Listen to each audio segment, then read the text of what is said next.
Қайырлы күн достар. Бүгін сіздерге қысты күні шашты қалай күтеміз. Қыс мезгілінде шашты қалай күткен жөн.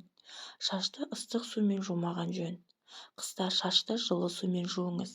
Тарақты және бас киімді уақытылы жуып тұруды ұмытпаңыз.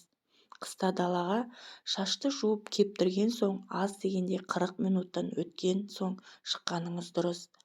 Бальзам немесе кондиционерді міндетті түрде қолданғаныңыз жөн. Егер шашыңызбен еш проблема болмаса және арнайы күтімді қажет етпесе, сусабын мен бальзам құрылғысы екеуі біріктірген түрін алып жусаңыз болады.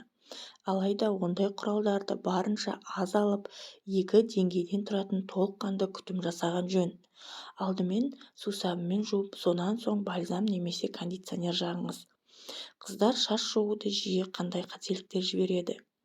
Шашты ыстық сумен жуады. Су сабынды және басқа да қосымша құралдарды толықтай шаймайды.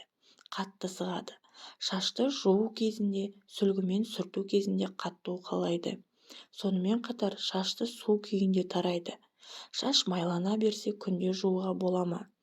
Егер шаш жиі жууды қажет етсе, оны күнде болмаса да жууға болады.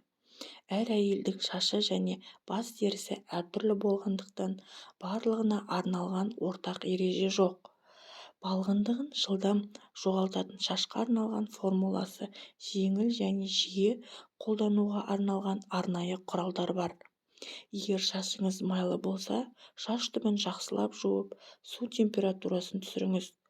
Құрғақ сусабын шашты жумай-ақ күтімді көрсетуге арналған ыңғайлы құрал болғанымен, оны жиі қолданбаған жөн. Және де осы міндетті түрде пайдаланып жүріңіздер. Бұл кеңес жақсы кеңестердің бірі.